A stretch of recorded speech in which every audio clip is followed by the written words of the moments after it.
Kiekvienais metais paskutinį balandžio savaitgalį senųjų baltų tradicijų puoselėtojai ir tęsėjai renkasi į Kulionių kaime vykstančią didžiąją pirmosios pavasario žalumos šventę Jorę.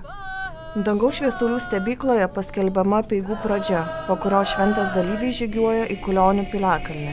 Ant jo vyksta išventinimo į Vaidilas ir Romuvius apeigos, aukojimo protėvių vėlėms, giedamos giesmės. Grįžus į dangaus šviesulių stebyklą, aukojama baltų dievams – Perkūnui, Žemynai ir Gabijai. O kam mums garbinti svetimus dievus, o kam mums lankstytis į kažkokią tolimą rytų šalį ir kam mums minėti kokią nors žydų išėjimą iš Egipto per Velykas, išžudė naujagimius egiptiečių, ir išėjo tada visi faraonai verkdami pasakė, eikit jūs iš čia. Ir jie išėjo. Ir dabar mes švęsdami Velykas paminim tą įvykį. Ne, mes švęsdami savo Jorę, su tais pačiais visais ženklais ir žaluma, ir vandeniu, ir ugnimi, ir margučiais, mes švenčiame pasaulio visos gyvasties virsmą. Ir Dievas yra čia ir dabar, ir jisai reiškiasi per mus.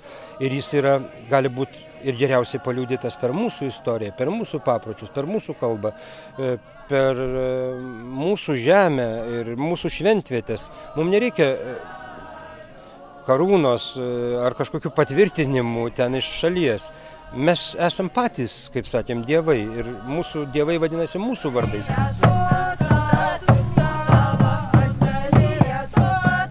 Senovės baltų religinė bendrija Romuva, oficialiai registruota kaip tikėjimo bendruomenė 1992 metais, nepripažįsta švento rašto ir dogmų. Romuviai teigia, kad pasaulyje veikia daugybė galių ir dievybių, kurios susijusios su gamta, tam tikrais vietiniais papročiais ar vietovė. Perkūnas, Laima, Žemyna, Gabija – tai tik dalis dievybių, kurių sąveika sukuria darną ir gyvąją būtį.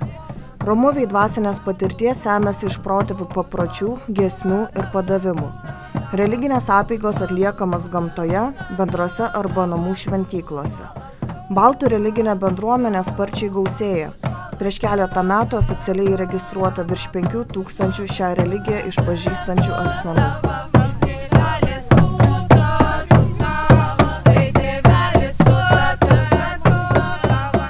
Istorija kalba ir primena, jog turime savo šaknis, jog turime suleisti jas į savo žemę. Neklausykime kitų, kurie aiškins, kad kitur geriau, kad Dievo išrinktoji tauta gyvena kažkur tai už kalnų ir ten reikia visiems važiuoti. Kad istorija kieno tai yra geresnė negu mūsų, šventa istorija. Kad Dievo išrinktoji tauta yra kažkokia kita tauta, kurios reikia mokytis kalbą, papročius ir tradicijas. Tai mes esame Dievo išrinktoji tauta, kai esame šitoj žemėje, kai esame ant piliakalnio. Čia yra pasaulio vidurys ir apie jį sukasi visa visata. Ir mes vadiname visatą savo vardais, savo žodžiais. Ir nieks negali pasakyti, kad mes turime ką nors daryti kitaip. Tai yra žemė, kurioje mes esame šeimininkai.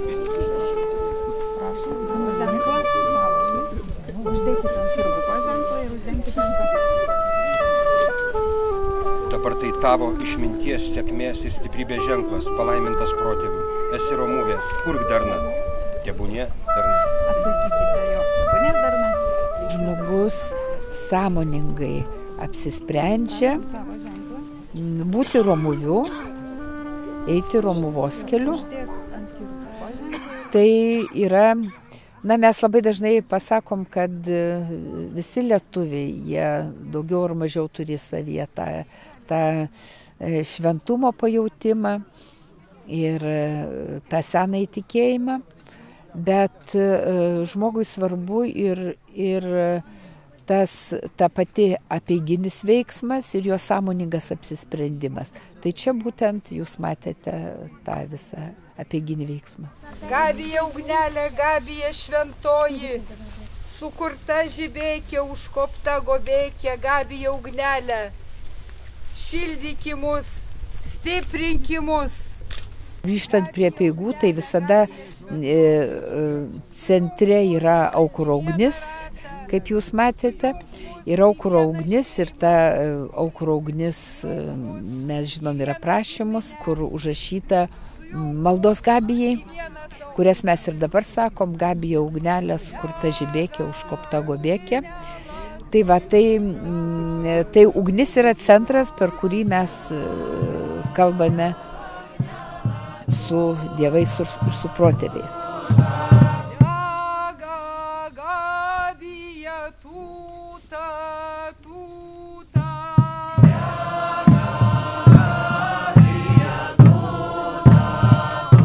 Kaip tavo gyvenime atsirado baltų tikėjimas?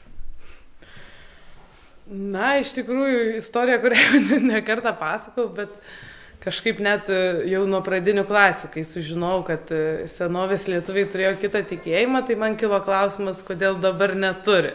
Ir nuo to prasidėjo visas noras domėtis.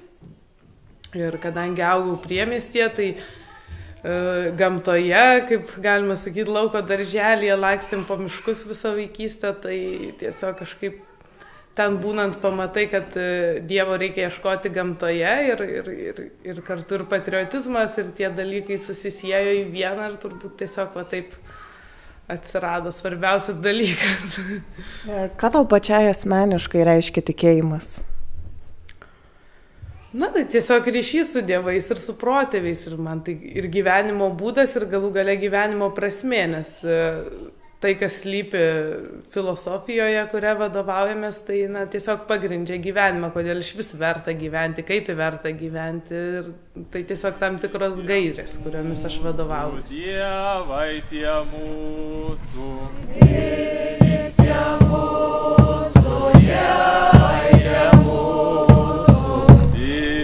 tie mūsų, perkūne mūsų,